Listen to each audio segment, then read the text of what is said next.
You people always think you can talk your way out of anything, don't you?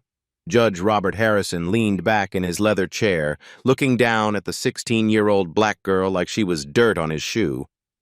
His silver Rolex caught the light as he waved his hand dismissively. This is my courtroom. I've been on this bench for 30 years. Do you know how much my time costs? And you want to waste it playing lawyer? Scattered laughter from the prosecution side.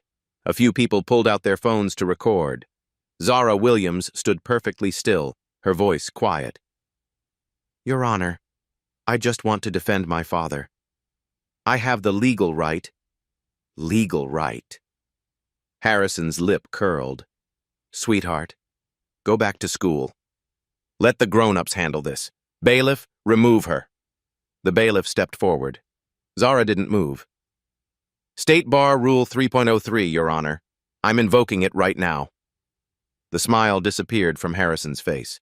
Have you ever had someone look at you like you were nothing and knew you had to prove them wrong? 72 hours earlier. The Williams family apartment was small but immaculate. Peeling paint on the walls, but every surface spotless. Law books stacked on the kitchen table next to a half-empty bottle of asthma medication. Zara Williams, 16 years old, stood at the stove making breakfast. Her 9-year-old brother Khalil sat wheezing at the table, inhaler in hand. She'd been doing this every morning for 3 years, ever since their mother died. Honor student, debate team captain, Harvard law application already submitted. Her father, Marcus, sat reviewing bills, his mechanic's hands moving slowly through the stack. 42, but looked older. 20 years running Williams & Son Repairs. Honest work. Fair prices. Never a complaint. The radio played in the background. Local business owner accused in auto theft scheme. Marcus Williams was found in possession of 3 stolen vehicles worth over $60,000. Marcus's coffee cup froze halfway to his mouth. The phone rang. 30 minutes later, Zara stood outside her father's shop watching police cars surround the building. Flashing lights, yellow tape, neighbors recording on their phones. Detective Brennan, white, mid-40s, cold eyes, led Marcus out in handcuffs. I bought those cars legally. Marcus's voice cracked. I have the titles. Sure you did. Brennan's smirk was ugly. We'll let Judge Harrison sort it out. He loves your kind of cases. The way he said your kind. Even Mr. Carter from the shop next door shook his head doubtfully. And Mr. Carter had known Marcus for 15 years. Zara felt something break inside her chest. At the county jail consultation room, Marcus sat across from his public defender. James Porter was 30-something, coffee-stained tie, eyes that hadn't seen sleep in months. He had 87 active cases. Porter flipped through the file without looking up. Mr. Williams, they have VINs matching stolen vehicles. Prosecutors offering 18 months. Take it. I didn't steal anything. I bought them from a guy named Jackson at an auction. Receipt? Business card? Cash deal. He had all the paperwork. Porter sighed, that exhausted sound of someone who'd lost before he started. Judge Harrison handles these cases. He's very strict, especially in election years. Without proof, you're looking at a 5-year minimum if we lose at trial. Zara noticed Porter's notes. The margin where he'd already written, please, 18 months. The missing witness statements. The coffee stains cover half the page. This man had already given up. What if we can prove the sales were legitimate? Zara asked. Porter looked at her, kind but hopeless. Sweetheart, that takes resources we don't have. Trials in 3 days. This is your father's best option. Marcus turned to Zara. She saw something she'd never seen in his eyes before. Defeat. Baby girl, I need you to take care of Khalil. You stay with Aunt Patricia. You finish school. You go to Harvard like your mama wanted. Promise me. His voice broke on the last words. Zara stared at her father through the plexiglass, at the public defender who'd quit before fighting, at the system that had already decided her father was guilty because of the color of his skin and the neighborhood where he lived.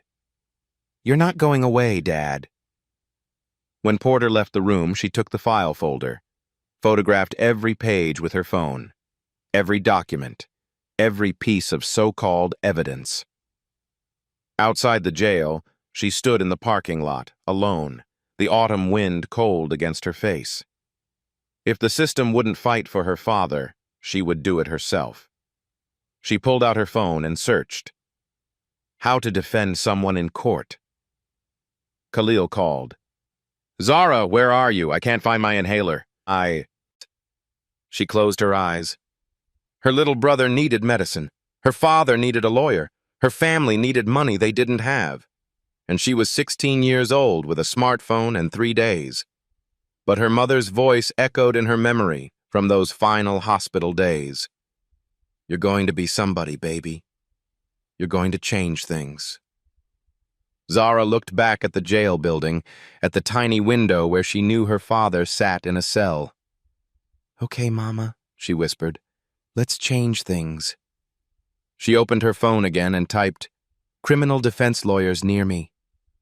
The first result made her stop. Professor Jamal Malik, retired civil rights attorney, community legal advocacy. Retired. That meant he might have time. She took a breath and dialed the number. Zara sat in her bedroom that night, laptop glowing in the darkness.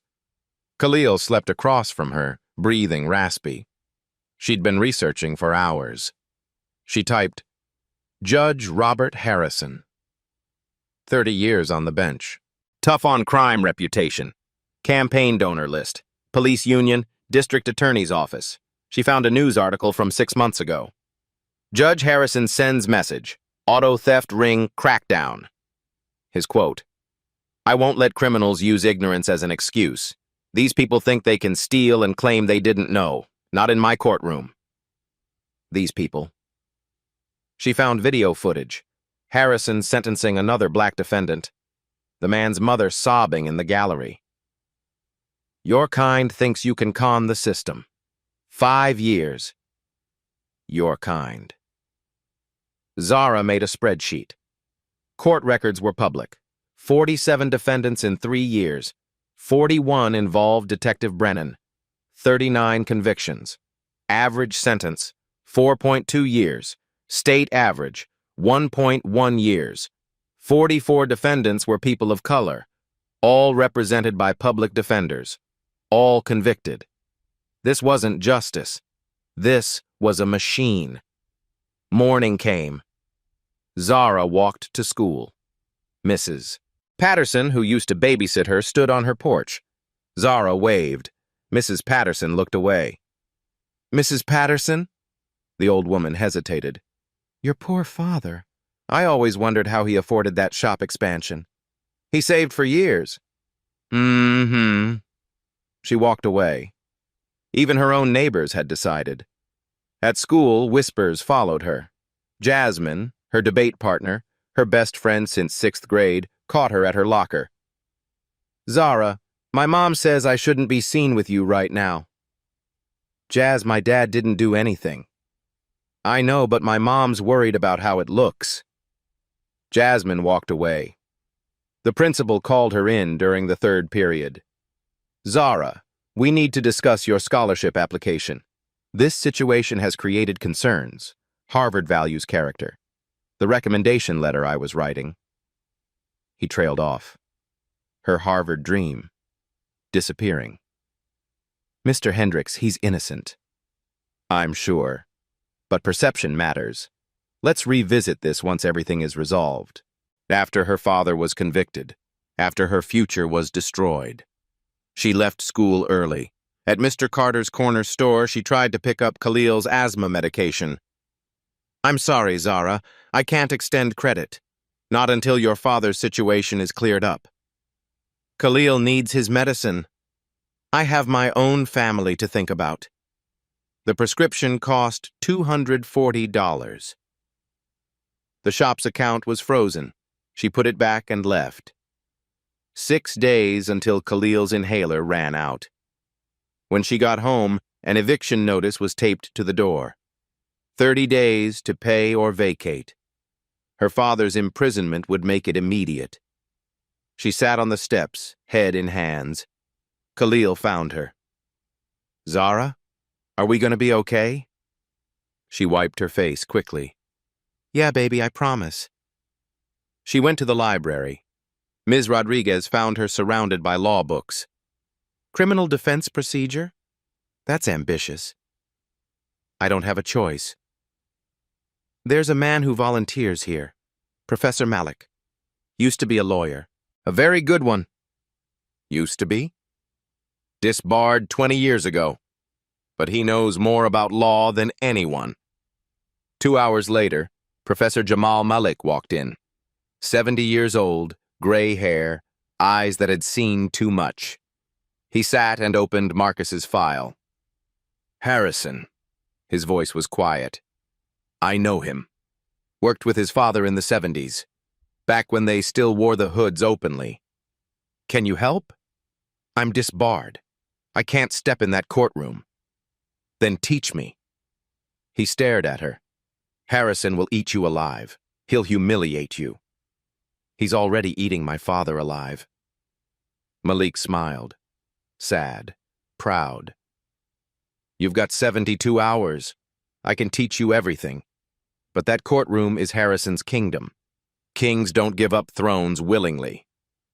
"I'm not asking him to give it up. I'm asking him to do his job." He pulled out books. "Then we start now." That night at 2 a.m., Khalil woke up gasping. His inhaler was empty. Zara called 911. Emergency room. 3-hour wait. Nebulizer treatment. Bill. $2,400. No insurance. A social worker pulled Zara aside. "If you can't provide stable housing and medical care, we may need to contact child services." Child services could take Khalil. Zara sat in the bathroom alone and punched the mirror. It didn't break. Her knuckles bled. She opened her mouth to scream. No sound came. The tears came. Silent. Violent. The door opened. Professor Malik stood there. He sat beside her on the cold floor, silent for 5 minutes. "My daughter was about your age," he finally said. "Police shot her. Said she matched a description. She was holding a candy bar they thought was a gun." Zara looked at him. "I became a lawyer to stop that from happening to others. They disbarred me for being too aggressive, too unwilling to play their game." He stood. "Don't be sorry. Be angry. Then turn that anger into something they can't ignore. You want to know why I agreed to teach you? You remind me of her. I couldn't save her, but maybe I can help you save him." Khalil appeared, medicated, groggy. "Did you fix it yet?" Zara wiped her face. "Not yet, baby, but I will." Outside, Professor Malik opened his car trunk. Inside were boxes of legal textbooks, case files, trial transcripts. "We have 72 hours to turn you into someone Harrison can't dismiss. Someone who speaks his language better than he does." "Can it be done?" Malik looked at her. Really looked at her. "I don't know. But 20 years ago I gave up fighting. You're giving me one more chance. So we're going to try." They drove to his apartment.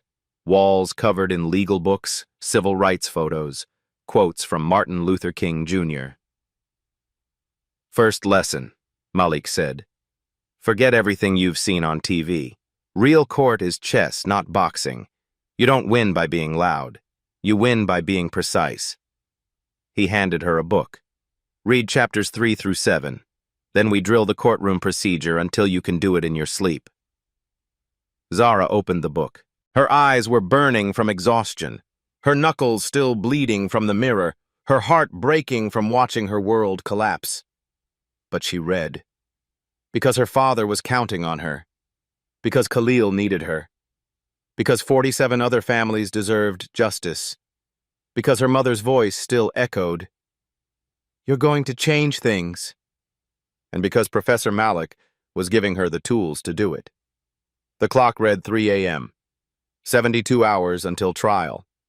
She started reading. The next 72 hours blurred into a single continuous nightmare of coffee, law books, and Professor Malik's relentless voice. Hour 1. Malik put a stack of books on the table. Basic courtroom procedure. How to address the court. How to stand. How to object. You think it's simple until you're standing there and Harrison's staring you down like you're an insect. Hour 5. Objection types. Hearsay, relevance, speculation, leading the witness. You need to know these in your sleep. When to use them, when not to. A bad objection makes you look stupid. Silence when you should object makes you look weak. Hour 12. Zara's eyes burned. Malik slapped the table. Again. Define hearsay. An out-of-court statement offered to prove the truth of the matter asserted. Exceptions? Present sense impression. Excited utterance. Statement against interest. Good. Again. Hour 18. Role play. Malik played Judge Harrison. He was terrifyingly good at it. Ms. Williams, are you wasting my time? Zara stood straighter. No, Your Honor. I'm exercising my client's constitutional right to— Wrong. Malik broke character. You're apologizing with your tone. He'll smell weakness. Again, confident, like you belong there. They did it 40 times. Hour 24. Cross-examination technique. You never ask a question you don't know the answer to. You lead them where you want them to go. Make them say what helps your case in their own words. Zara practiced on hypothetical witnesses until her voice went hoarse. Hour 30. Malik made her watch every video of Judge Harrison they could find. Study him, his patterns, his tells. They counted. Harrison interrupted women 3 times more than men.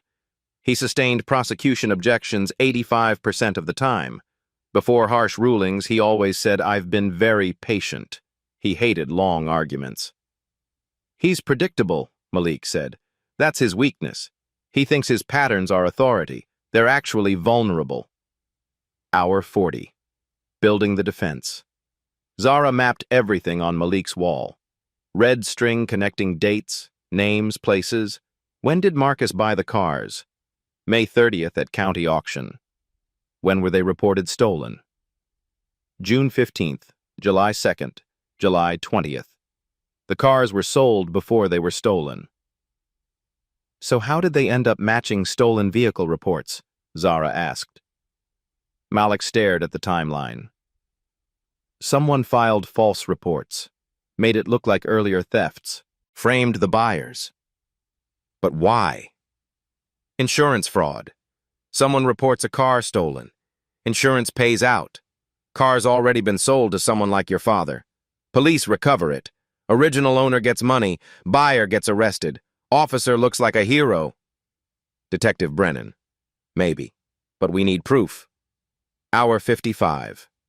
Malik found the loophole. State statute buried in subsection 4B.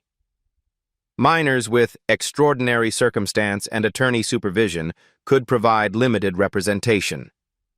I can file as a consulting advisor. Even though I'm disbarred, I can supervise you.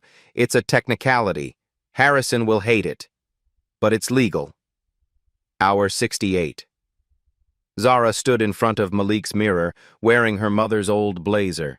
The sleeves were too long. She looked like a child playing dress-up. Your mama would be proud, Malik said quietly. Will this work? I don't know. But you're going to walk in there and act like it will. Confidence isn't about knowing you'll win. It's about refusing to act like you'll lose. Hour 72. Dawn. Trial day. But first, they needed evidence. Malik drove them to the county auto auction. The clerk recognized the Vians immediately.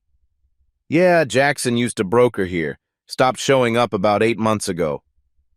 Do you have records? The clerk pulled files. 3 cars. Sale dates all before the theft reports. Wait, the clerk frowned.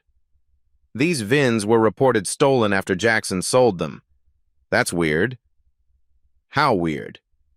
Like someone re-VINed newer thefts to match older sales. Someone's running a frame job. Malik and Zara exchanged looks. Next stop, public records. Detective Brennan's arrest statistics. 90% arrest rate on auto theft, but only a 40% conviction rate. Many cases dismissed for evidence irregularities. He's sloppy, Malik said. Or he only goes after people who can't afford to fight back. Zara pulled up social media, searched Robert Jackson Jr., found him. Photos of Jackson with Detective Brennan at a police union fundraiser. Jackson's LinkedIn, former police impound lot employee. Fired 9 months ago for inventory discrepancies. The pieces clicked together. Jackson steals cars from impound, sells them to buyers like Marcus, reports them stolen after the sale. Brennan recovers them. Jackson and Brennan split insurance payouts. Buyers get arrested. Can't prove legitimate purchase. It's a system, Zara whispered. My father wasn't the first. And he won't be the last unless we stop it. Where's Jackson now? Probably fled. Nevada, maybe. So we have no witness, no hard proof linking Brennan. Malik looked at the evidence spread across his car hood. Auction records, timeline discrepancies, social media photos. We have reasonable doubt. We make the prosecutor defend a timeline that doesn't make sense. We make Brennan look incompetent or corrupt, and we pray Harrison cares more about his reputation than his friendship with Brennan. That's it? That's the plan? That's the plan. They drove to the jail for one last meeting with Marcus. He looked smaller somehow. The orange jumpsuit hung loose. 3 days in jail had aged him. Baby, you don't have to do this. I can take the plea. 18 months. You and Khalil stay with Aunt Patricia. You go to Harvard. 2 years, Dad. Khalil needs you. I need you. You need your future, not to throw it away defending me. Zara opened her briefcase, showed him everything, the auction records, the timeline, the Jackson-Brennan connection. Marcus stared at the papers. His hands started shaking. They set me up. Yeah. And tomorrow we prove it. Marcus began to cry, 42 years old, crying like a child. Your mama always said you were going to change the world. I just didn't think it'd start with saving me. They held hands through the plexiglass separator. You saved me every day of my life, Dad.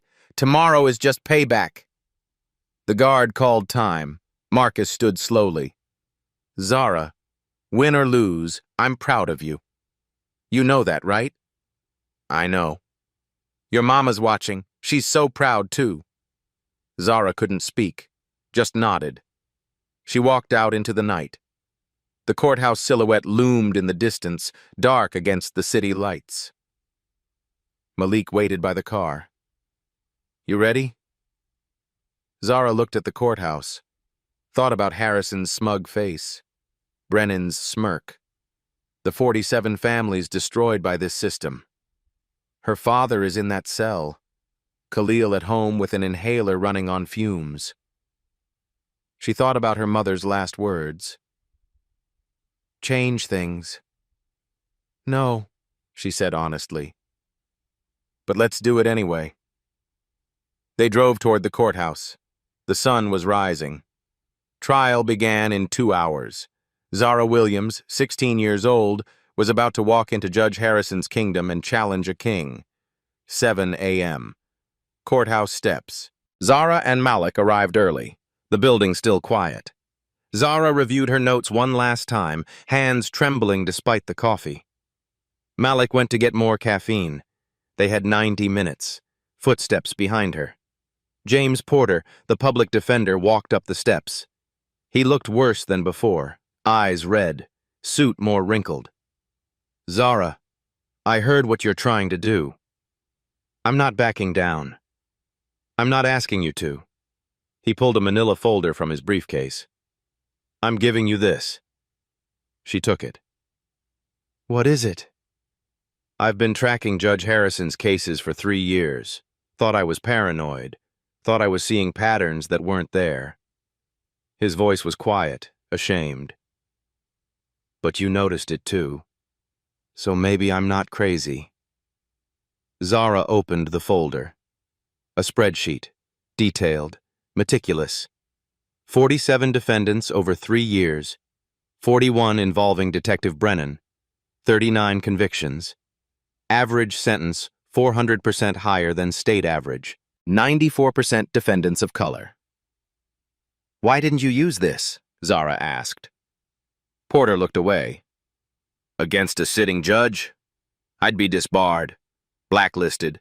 I have student loans, a mortgage, a kid starting college next year. He paused. I took the coward's way. I told myself one lawyer can't change the system. I convinced myself I was helping people by getting them plea deals instead of worse sentences. You were helping them. No, I was helping myself sleep at night. He looked at her. But you're brave enough to do what I couldn't.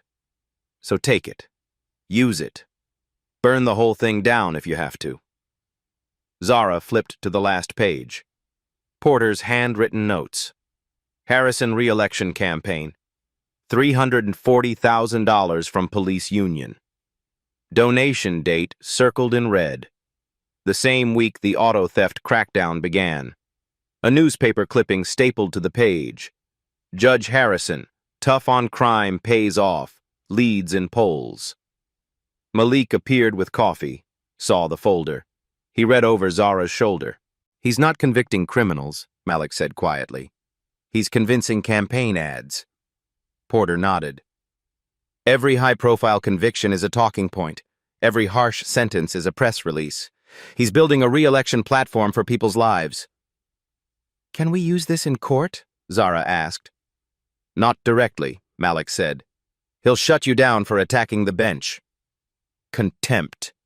Mistrial. He'll bury you. Then what good is it? You make Brennan reveal it. You ask questions that force him to defend impossible timelines. When the jury sees the pattern, you connect it to Harrison's incentive without saying his name. Porter checked his watch. I have to go. Another client. Another plea deal. He looked at Zara one more time. Good luck. And I'm sorry. For all of us who should have fought and didn't. He walked away. Zara and Malik sat on the courthouse steps, the folder between them. This changes everything, Zara said. This changes nothing unless you can get it on record. And Harrison will fight you every step. So what do we do? Malik was quiet for a moment. We make him choose. Between protecting Brennan and protecting his reputation. We back him into a corner where either choice exposes him. And if he shuts me down before I can finish? Then you make a record anyway. You speak truth even if he silences it. Sometimes that's all we can do. Zara looked at her reflection in the courthouse glass doors. Young, black, female, wearing a blazer 2 sizes too big.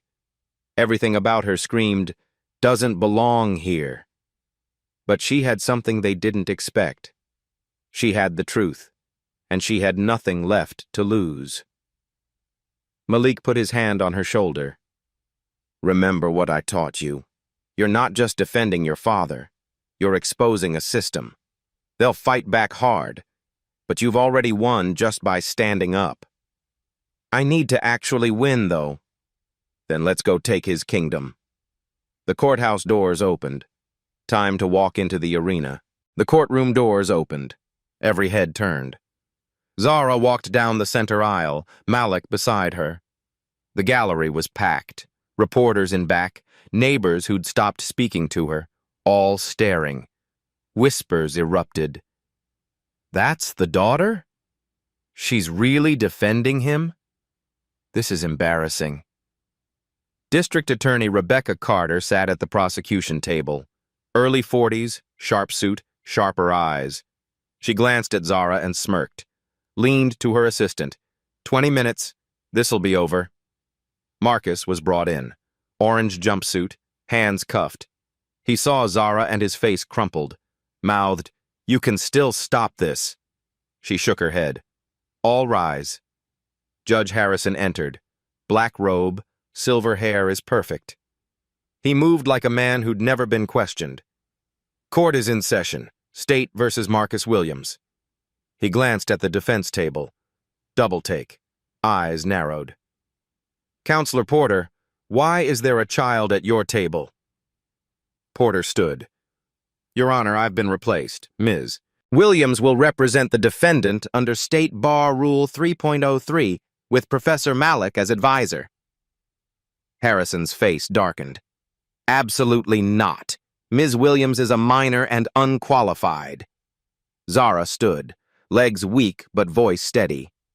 "Your Honor, State Bar Rule 3.03 permits law students under supervision to provide limited representation for family. Section 4B allows for extraordinary circumstances where representation is otherwise denied. My father's public defender has 87 cases and recommended alternative representation." Harrison leaned forward. "Professor Malik is disbarred." "For civil rights advocacy, Your Honor, not dishonesty. State bar guidelines allow disbarred attorneys as consulting advisors in limited representation, provided they don't address the court directly. I'm within the law." Murmurs swept the gallery. Chen stood. "Your Honor, this is mockery. A child playing lawyer. We shouldn't allow this circus." Zara turned to her. "I'm 16, Ms. Carter." "The same age Claudette Colvin was when she challenged bus segregation. Age doesn't determine justice." Applause erupted. Harrison slammed his gavel. "Order! Ms. Williams, that was inappropriate." "I apologize, Your Honor. I'm establishing my legal standing. I know the statute. I can still deny this if it's not in the defendant's best interest." Malik whispered to Zara. She straightened. "Your Honor, if you deny my representation, I'll file an immediate appeal citing Sixth Amendment denial of counsel. That requires a stay of proceedings, delaying trial 6 months. My father remains in custody. My family loses our home." Harrison's jaw tightened. Temple muscle twitched. Silence stretched. "Fine. But one misstep, Ms. Williams, and you're removed and held in contempt, understood?" "Yes, Your Honor." "Ms. Carter, opening statement." Chen walked to the jury with practiced confidence. "Ladies and gentlemen, this case is simple. 3 stolen vehicles worth $62,000 were recovered from the defendant's shop. VINs matched police reports. Mr. Williams claims legal purchase but has no receipts, no documentation, and the seller vanished." She showed photographs. 3 cars. VINs highlighted. "The defense will confuse you with conspiracy theories, but the facts are clear. Defendant possessed stolen property. That's sufficient for conviction. Find Marcus Williams guilty." She sat. Harrison looked at Zara. "Ms. Williams, your opening." Zara walked to the jury. 12 faces. Some are skeptical. Some are curious. Some are dismissive. She breathed. "My father is a mechanic. 20 years serving this community. Fixed cars for single mothers who couldn't afford dealerships. Helped elderly neighbors. Never a complaint. Never a lawsuit. Never accused of dishonesty." Pause. 3 months ago, he bought 3 vehicles at a county auction through licensed broker Robert Jackson. Received title transfers, paid fair value with documented bank transactions, registered with DMV. She showed auction receipts on a poster board. Then weeks later, those same vehicles were reported stolen, not before he bought them, after. Let it sink in. The question isn't whether my father possessed reported stolen vehicles. The question is, were they stolen when he bought them? If not, who reported them stolen afterward? And why? Jurors leaned forward. Prosecution wants you to believe my father's a criminal. I'll show you he's a victim. The real criminals framed him. Harrison cut in. Ms. Williams' accusations require evidence, which I'll provide, Your Honor. I'm outlining defense theory, which is my right. Harrison looked annoyed but silent. Zara returned to her seat. Chen called her first witness. The state calls Officer Davis. A uniformed officer took the stand. White, 30s, nervous.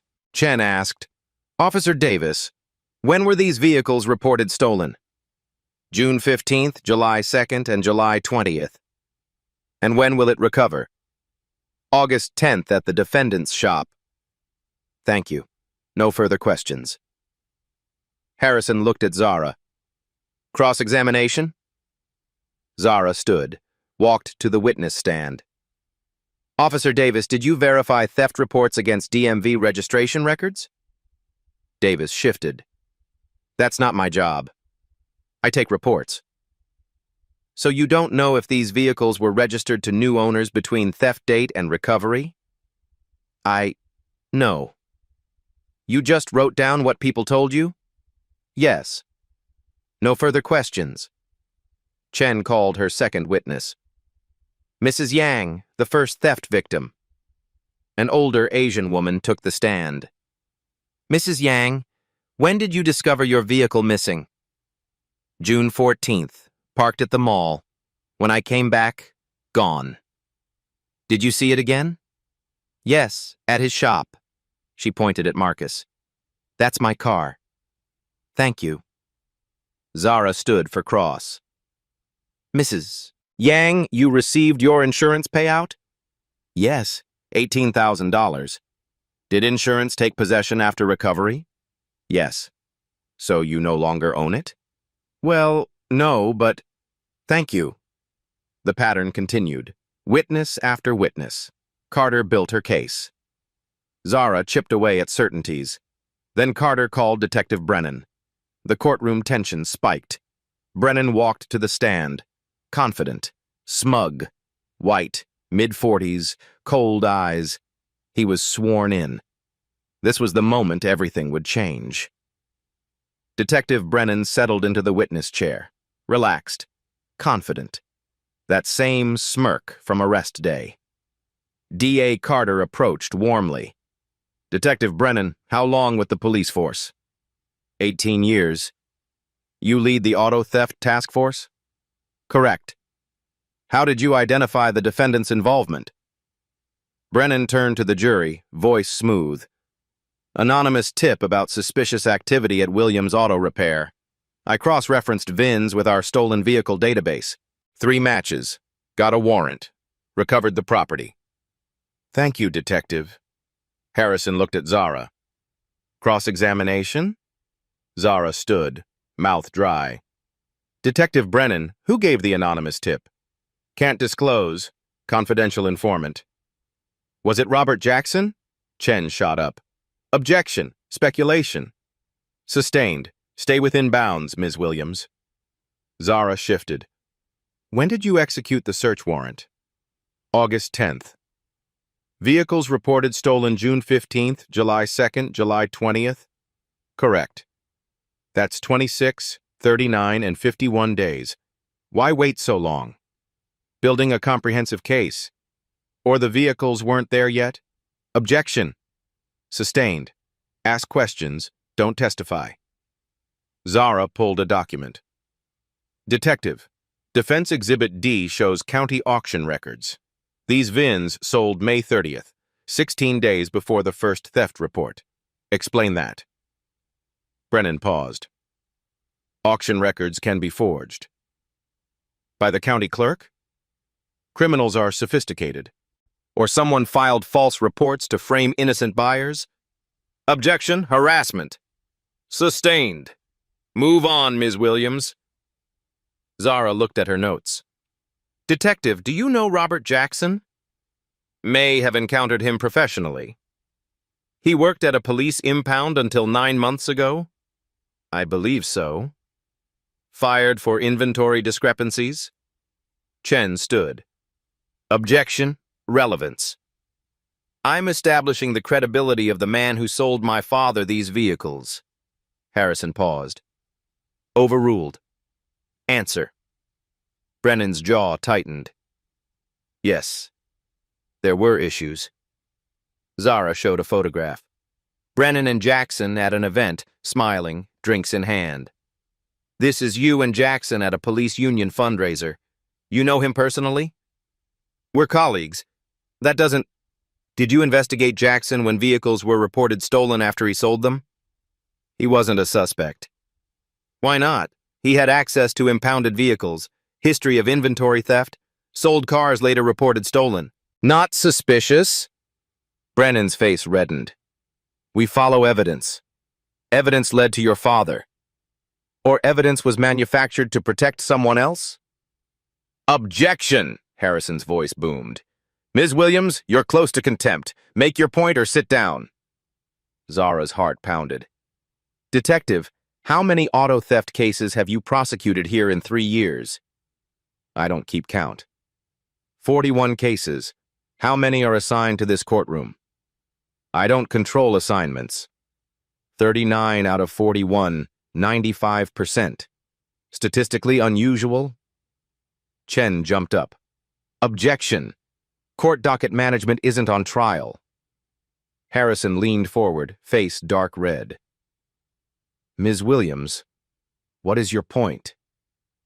Your Honor, I'm establishing a pattern suggesting you're establishing nothing. Move on or I hold you in contempt. Dead silence. Malik whispered urgently. Zara looked at Harrison, at Brennan, at the jury. Say it or stay silent forever. Your Honor, may I approach? No. Then I enter into evidence campaign finance disclosures showing $340,000 from the police union to Judge Harrison immediately preceding this auto theft crackdown. The courtroom exploded, shouting, gasping, phones out. Harrison shot up. Enough! Bailiff, remove Ms. Williams immediately! Zara raised her voice. I'm exercising my client's Sixth Amendment right to expose corruption. You're in contempt, bailiff! The bailiff moved toward her. Marcus stood, chains rattling. Your Honor, please, don't punish her! Gallery erupted. Let her speak! Let her finish! Malik stood. Judge Harrison, you can silence her, but the record exists. 41 cases, 39 convictions, campaign donations. The pattern is real. Harrison pointed at Malik. You're disbarred. Sit down or join her. The bailiff reached Zara. She looked at the jury. The timeline doesn't work. Cars sold before reported stolen. Jackson set him up, Brennan covered it, and this court profited.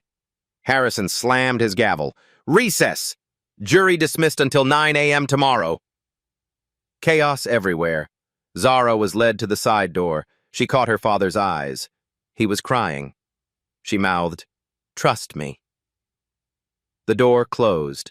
She was taken to a holding cell.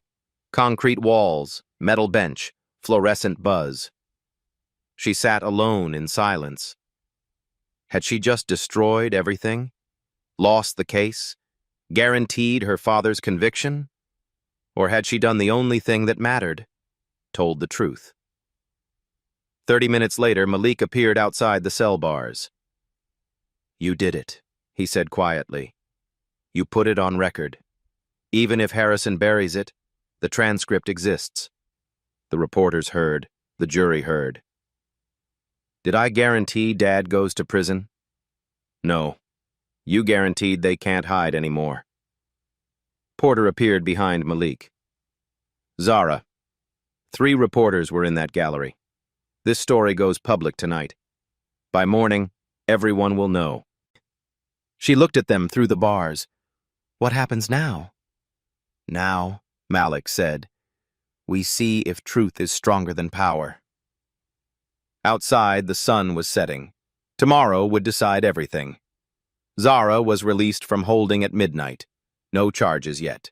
Harrison deciding. Outside, 50 people waited. Signs, candles. Justice for Marcus. Let her speak. Strangers, her community. standing in the cold. Her phone buzzed all night. Social media is exploding, video clips from court. Her voice. This court profited from it. Hashtag trending. Hashtag justice for Marcus. By dawn, news vans surrounded the courthouse. Zara arrived at 8 a.m. Crowd tripled. Reporters pushed microphones. Do you stand by your accusations? She kept walking, Malik beside her. The courtroom was packed beyond capacity. People against walls. Chen looked tense, kept checking her phone. Marcus brought in, pride and terror in his eyes. All rise. Harrison entered, older, tired, angry. Court is in session. Heavy silence. Harrison stared at Zara. Ms. Williams, I should hold you in contempt. Should ban you from this courthouse. Should fine you. Pause. But I won't. I've reviewed your evidence. 3 State Bar Ethics Committee members called last night. I will not have this court accused of suppressing truth. The courtroom held breath. Continue your cross-examination, and I warn both sides no further disruptions. He gestured. Bring the jury. 12 jurors filed in. Alert, engaged, suspicious.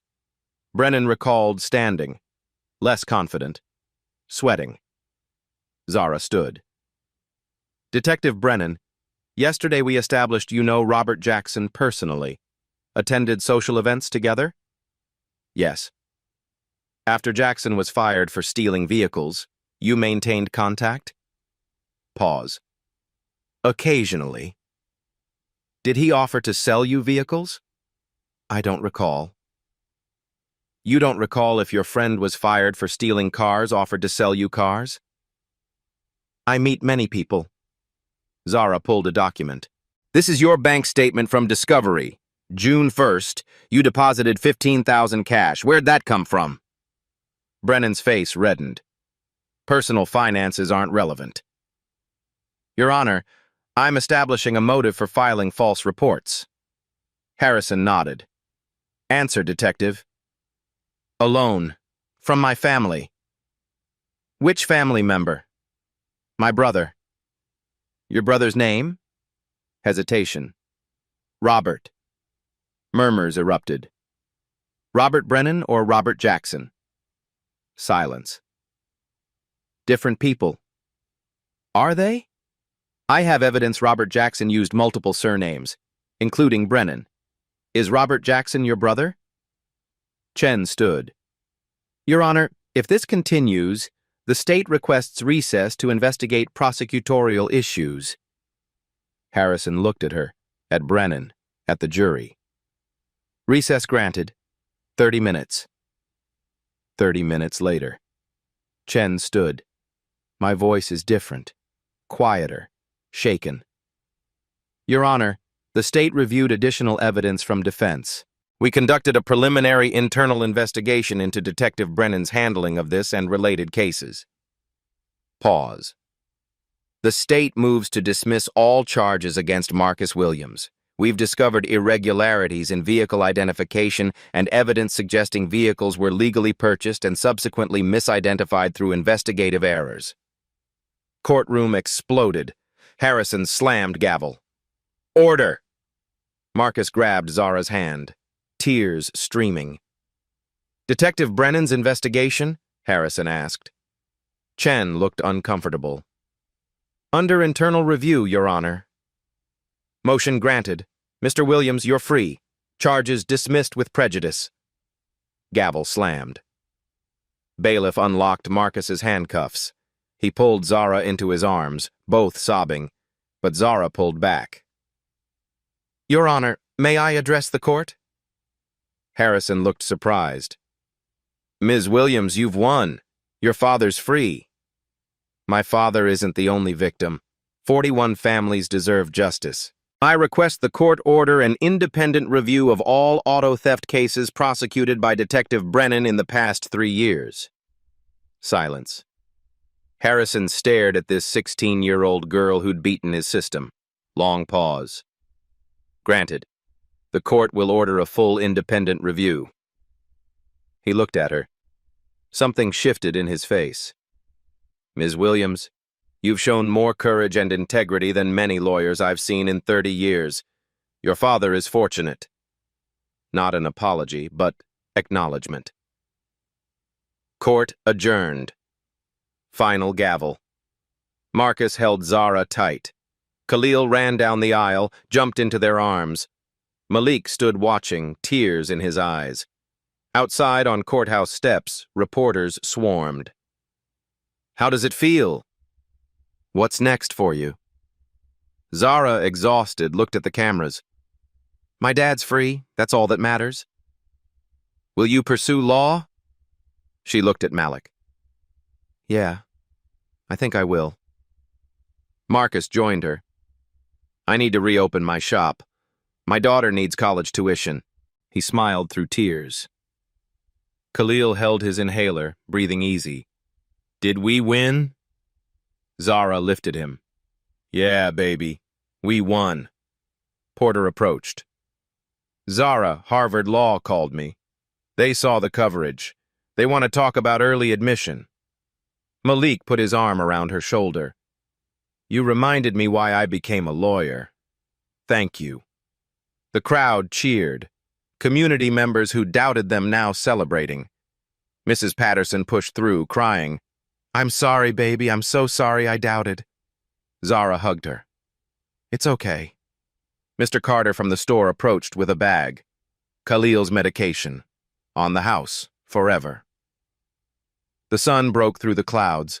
Zara, Marcus, and Khalil walked down courthouse steps together. The camera pulled back, showing the crowd, the community, all watching. A family restored. A system exposed. A girl who refused to be silent. Justice, imperfect and hard-won, had prevailed. 6 months later. Williams & Son Auto Repair had a new sign. Fresh paint. Williams and Daughter Legal Auto Repair in bold letters. Underneath, fair prices, honest work, justice guaranteed. Grand reopening day. The neighborhood gathered. Balloons, music, food tables set up in the parking lot. Marcus stood at the shop entrance, overwhelmed. The same neighbors who'd crossed the street to avoid him now lined up to shake his hand. Welcome back, Marcus. We're sorry we doubted you. Proud of what your daughter did. Mr. Carter brought trays of food from his restaurant. No charge. Never again will I doubt the Williams family. Mrs. Patterson hugged Marcus tight. I'm ashamed of how I acted. Forgive an old woman for being a fool. Marcus's voice was thick. Nothing to forgive. We're all human. Inside the shop, the walls told a new story. Framed newspaper articles. Teen lawyer exposes corruption in local court. 23 wrongful convictions overturned after Williams case. Judge Harrison announces retirement amid ethics investigation. Detective Brennan arrested on fraud charges. Robert Jackson extradited, faces 15 counts. The system had been forced to answer. Malik stood examining the articles, hands in pockets. Zara joined him. You did this, he said quietly. We did this. No. I taught you the procedure. You had the courage. On the shop counter sat Zara's Harvard Law acceptance letter. Early admission.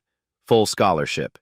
They'd called it Extraordinary Circumstances Admission for applicants who've demonstrated exceptional commitment to justice. Jasmine approached, nervous. Zara, I know I wasn't there when you needed me. I was scared and selfish and... Zara hugged her. You're here now. That's what matters. Principal Hendricks arrived, looking uncomfortable. He handed Zara an envelope. Your recommendation letter. I wrote it 6 months ago. I'm sorry I let fear guide me instead of integrity. Zara took it. Thank you, Mr. Hendricks. Khalil ran through the crowd, breathing easy. No more wheezing. Health insurance reinstated, medication covered. He wore a t-shirt that said, My sister's a hero. He tugged Zara's sleeve. Can I tell people the story? Which part? The part where you made the mean judge be quiet. She laughed. Sure, baby. A news van pulled up. The reporter who'd covered the trial approached. Ms. Williams, can we get a statement? You've become something of a symbol. Young people across the country are talking about your case. Zara looked at her father, at Malik, at her community. I'm not a symbol. I'm just a daughter who fought for her dad. But if people take anything from this, I hope it's that the system only works when we force it to. When we refuse to be silent. When we demand justice instead of accepting injustice. The reporter smiled. Harvard Law is lucky to have you. I'm lucky to have Harvard, and luckier to have my family. As the sun set, the crowd thinned. Marcus locked up the shop. The four of them stood together. Marcus, Zara, Khalil, and Malik. You know what your mama would say right now? Marcus asked. What? I told you so. He laughed through tears. She always said you'd change the world. I just changed our world, Dad. That's how it starts. Malik handed Zara a wrapped package. Open it. Inside was a leather briefcase. Expensive. Engraved, Zara Williams, Escanola, soon. Every lawyer needs one. Yours was held together with duct tape. She hugged him. Thank you. For everything. Thank you for reminding an old man why the fight matters. They walked home together as streetlights flickered on. Past Mrs. Patterson's porch where she waved from her rocker. Past Mr. Carter's store where he'd left a sign. Welcome home, Williams family. Past the library where Ms. Rodriguez had taped newspaper articles in the window. Their neighborhood. Their home. Changed because one girl refused to accept defeat. At their apartment door, Marcus stopped. Zara, I need to say something. I spent 3 days in that jail thinking my life was over. Thinking I'd failed you and Khalil. Thinking I'd lost everything your mama and I built. His voice broke. But you didn't give up on me. You fought when everyone said quit. You stood when everyone said sit. You spoke when everyone said be silent. He held her face in his calloused mechanic's hands. I'm proud to be your father. And I promise, every day for the rest of my life, I'll work to deserve the gift you gave me. Zara couldn't speak, just held him. Khalil squeezed between them. Group hug! They stood there, the three of them, holding each other in the doorway. A family that had been broken, now whole again. That night, Zara sat in her bedroom. 6 months ago, she'd researched here desperately, trying to save her father with nothing but hope. Now everything was different. Harvard acceptance letter on the wall, Malik's briefcase on her desk. Her mother's blazer fitted perfectly. She held a photo of her mother in the hospital bed, smiling weakly. We did it, Mama. Marcus appeared. Ready for Harvard? Scared. Good. Fear means you care. He handed her a worn book. Your mama's law textbook, from when she dreamed of being a lawyer.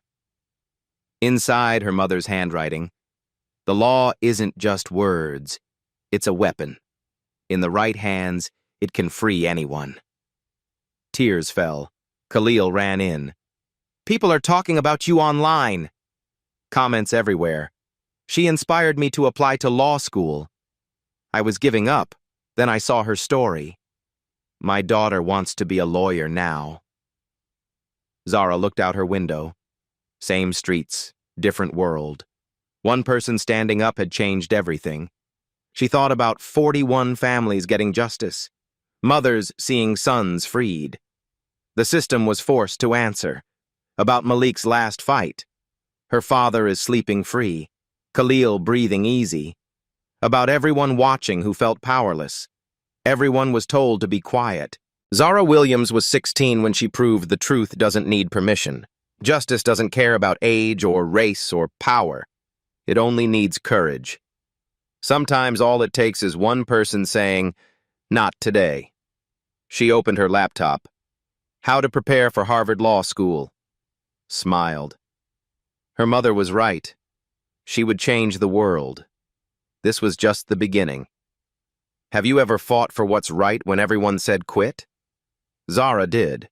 16 years old, 3 days, pure courage. She won because she refused to accept that justice belongs only to the powerful. Your fight might not be courtroom, maybe work, school, community, same principle. Truth doesn't need permission. Justice needs someone willing to stand. What injustice will you challenge? Share your story below. When did you fight for right? If this inspired you, share it. Someone needs to hear it. Like if you believe justice is worth fighting for.